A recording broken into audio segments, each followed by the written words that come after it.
po sa site na to, mostly ay with dedications written. May mga nakasulat silang notes.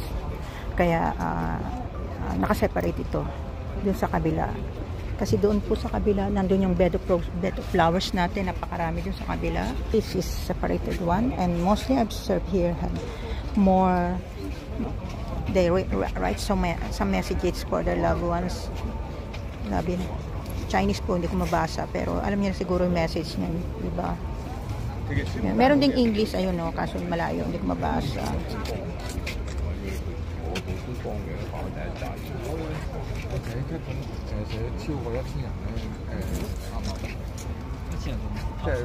That one.